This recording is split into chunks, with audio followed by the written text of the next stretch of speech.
welcome to Be Well Kanima's platform. We're here to focus on nutrition. It's March, and so that means it is National Nutrition Month. So in honor of that, I thought it would be a wonderful opportunity to go through some healthy options and fresh choices that will leave you feeling energized and healthy and supporting your metabolism and immunity and hormones that relates to spring. So I'm Stacy Kennedy. I'm a registered dietitian and licensed nutritionist, and let's get started. So spring is really the perfect time to clean up your diet. And depending on where you live, March may feel a bit like winter still, although this year I know temperatures have been all over the place. But it's a really great time to start thinking about bringing that vibrancy back into your diet, or maybe you've been focused on kind of that healthy plant forward eating throughout the winter, which is fabulous, and you're going to keep that going. So either way, this is a really good time to take a look at some new items and think about, what does that mean when we say clean eating? You know, it can often be a term that's used online that kind of evokes this sort of like stress and pressure around perfection. And that really does a disservice. That's not at all what this is about. So, you know, when we think about clean eating, we're really looking to reduce processed foods specifically. So eating foods that are as close as possible to their natural state. And that can help you to feel good. So give you those nourishing building blocks like vitamins and minerals that are going to contribute to your energy and even to your mood in a positive way. That can also, you know, removing the kind of processed foods or getting foods closer to their natural state can also support your brain health, your heart health, and reduce the risk overall of many chronic illnesses, including heart disease, but others as well, including certain types of cancer, prediabetes, even things that are related to inflammation or hormonal changes as we age. So what are the real kind of true evidence-based principles of clean eating? And so there's kind of 5 that we can think about. So choosing whole food. So again, things, you know, you recognize when you read the ingredients on a package, you can clearly identify everything, or it's really like a whole food, like you're picking up, you know, an apple or an orange or a pear. You want to find local foods as often as possible. So really leaning into that seasonality. Again, reducing processed foods, which, you know, the terminology changes. So when we say that now, we kind of mean, or the newest phrasing for that is ultra processed foods. So ultra processed foods, you know, are really processed because, you know, you can have vacuum sealed roasted beets. Those have been altered from being completely raw, but they're not really unhealthy at all. So, you know, you can have shortcuts without going into that ultra processed realm. Choosing water first as your, you know, go-to beverage, and physical activity. So walking, stretching, strength training, all kinds of wonderful things. But these 5 principles really are going to help. And the movement does relate into eating in a number of ways. One, it supports digestion, but it does also really help you kind of stick to those healthier choices a little bit more easily. So as I mentioned, we're going to break these down further. I kind of gave you a bit of a high level, but when we say choose whole foods, really your mind should be going to things like produce or things like whole grains, right? So instead of buying instant oatmeal that's in a package, you can buy a big bag of rolled oats and make your own oatmeal in the microwave or on the stove very quickly and easily. Having said that, there are packaged brands that are low in added sugar and low in additives, so you would consider them to be not that ultra processed, right? But your standard like hotel lobby packet instant oatmeal with a lot of added sugar, that's going to be more of the ultra processed. So I mentioned the grains, like the oats as an example, and there are many others. So again, though, you can do shortcuts. So like, let's say brown rice. You can get the boil in a bag. That is fine. it's still a whole grain or wild rice. Or like you might buy pre-cooked frozen quinoa or brown rice, and there are no other ingredients. So it's a shortcut, but it's not ultra processed. That would still be considered a whole food. And these unrefined grains are much richer in important vitamins and minerals. So things like magnesium and selenium, super important for metabolism, for energy, for hormonal balance, for metabolism, and really key vitamins as well. So then we think about animal products. Those can be whole foods also, right? So instead of buying, like I don't know, some kind of frozen like taquito, you can make your own with very minimally processed corn tortillas, or do like a salad. You can cook up your own very lean ground beef, add some veggies into that and get more flavor, get more nutrients. But animal-based foods do give us many nutrients. So if you're interested in being 100% plant-based, that's great. You can get these nutrients in other places. But if you're inclined to want to include animal foods, they can be very healthy. Again, looking for local, organic, that is important in this category. But you can get things like calcium, vitamin D, zinc, B vitamins, iron. So they certainly can be a healthy choice. Plant-based proteins are also fantastic, as well. So again, look for minimally processed. So when it comes to soy, that's a great option. You're gonna look for organic tofu, edamame, fantastic choices, tempeh, and really steer clear of the like textured vegetable protein kind of processed veggie burgers.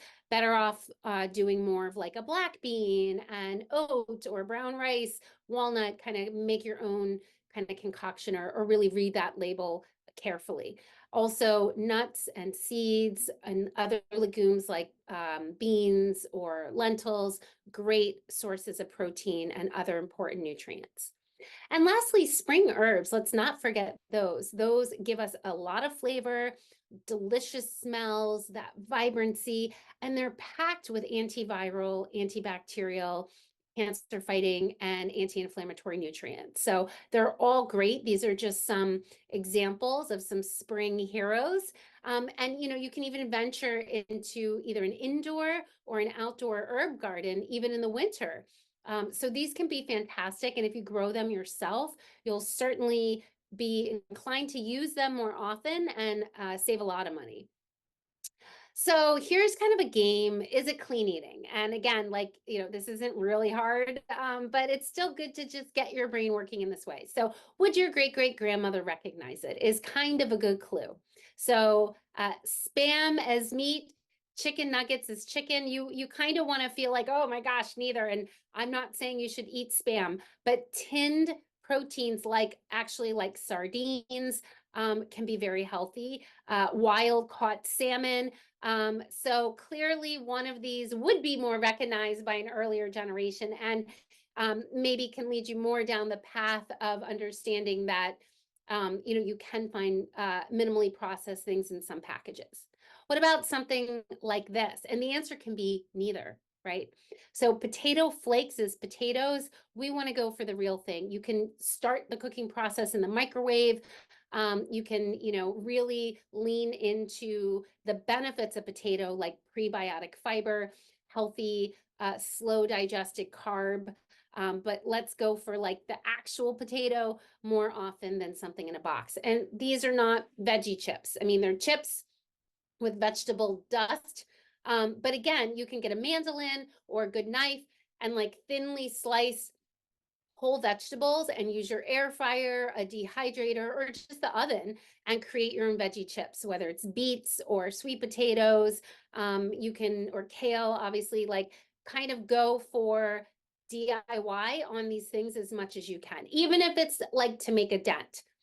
Same thing here. And I mean, again, you can kind of see where this is going. Neither one may be recognizable. So this American cheese business is like plastic, basically.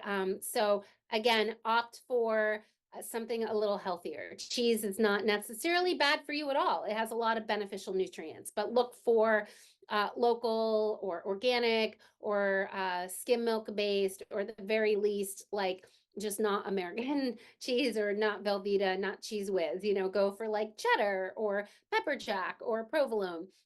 Same thing with fruit. You can actually buy packaged fruit kinds of snacks that are truthfully healthy and only have the fruit. So I think is what it's called, or Think It, something like that.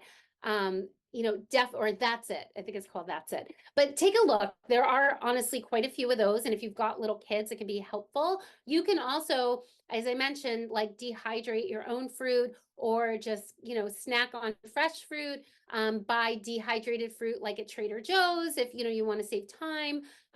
There are a lot of options there. So this highly processed stuff is, evolutionarily relatively new, right? And so we know that just the simple fact of more added sugar, excessive amounts of added fats and salts in an ultra processed environment for food can be deplete in nutrients. So it's not just the presence of these offenders, it's the absence of the healthy building block. So it's that kind of perfect storm of those two factors, along with being sedentary and stressed out, that really contribute to an increased risk of these chronic illnesses. So which one is the whole food? Now, you can obviously get local jam. You can make your own jam. You can have some without added sugar. I'm not saying jam is bad, but when you can, pick the fresh blueberries, or make your own little compote, or take slices of strawberries or banana, put that on your peanut butter sandwich instead of jam. But look for a healthier jam. But you can see here, the whole food is going to have more hydration and more fiber. Here, like I mentioned, you can make your own potato chips so quickly, and they're delicious, and you will love them. Here, this is like a trick one almost, right? They're technically white rice and brown rice are both whole foods, but the white rice has had more of the fiber removed. So if you're dealing with like gastritis or heartburn or diarrhea, you might actually benefit from the white rice, or like some kinds of IBS. But overall, the brown rice is less processed and going to be a better choice. Ooh, this is one where most people would feel like both are unhealthy. And stick butter is something to reduce. Margarine is something to avoid at all costs. But a kind of a healthy, like Kerrygold is a brand, or ghee, or there definitely are other brands of like organic grass-fed cow-based butter in moderation is certainly okay, and far healthier than something like margarine, which is very, very ultra processed. So we talked about local foods. Local foods also give your microbiome, your healthy gut bacteria, a bigger boost because they come from your area. Here are some examples of spring greens that you may find and you can have fun with. Spinach, we are all familiar with. Dandelion greens are a nice kind of more bitter type of flavor. You can saute those with olive oil and lemon and garlic. You could roast them in the oven as another option. These are some great choices for spring. Asparagus is such a delight. Carrots you can use in so many ways. You can make carrot fries or carrot veggie straws in your air fryer. That is so fun. Swiss chard is a lot easier to digest than like kale or the dandelion greens. So that's a good option. You can even use the big leaves to make a little like lettuce wrap almost. And tomatoes of all kinds are going to start making an appearance, although get stronger as it goes on. Mushrooms, fantastic choice for immune supporting nutrients, as well as like vitamin D. Apricots are a great treat, and they're very rich in potassium and vitamin C. Artichokes have a lot of that prebiotic fiber, and peas are an excellent source of protein. So don't look at them as an evil carb. That's a lot of nonsense. More local in season, again, always depending on where you live and where we're falling in the spring, but more good choices here. And remember, you can cook things. You can do avocado fries. You can make roasted broccoli to make it a lot easier to digest. And that stalk of the broccoli is rich in protein, actually, and you can roast that in your air fryer or oven as well. So many good choices. As I mentioned, reducing those ultra processed foods, we know, again, in excessive and frequent consumption. Now, you're on vacation, or you go to the movies, or it's Friday night, you want a slice of, pizza shop pizza. None of that is going to cause these chronic illnesses, by themselves. It's patterns over time that you want to chip away at shifting. And so what are alternatives to these items? What are other things, that you can just avoid altogether that you don't really need? But these would be examples when we talk about ultra processed foods. And as I mentioned, you can find better versions. So obviously you can find healthy versions of bread. You can find healthy versions of soda these days, or, make your own carbonated beverage at home. You can find healthy ketchups, healthy mustard. So it's not that potato chips are evil. It's more about when you're going to eat them routinely, you're looking for better options. And really evaluating if you're snacking out of hunger or boredom, and really addressing the behavioral side over time too. So as I mentioned, not all processed foods are unhealthy. So if you find a minimally processed food with whole ingredients, that is a great choice and just saves you time. It may not save you money, but you're always making those kind of trade-offs. So this would be a fun assignment.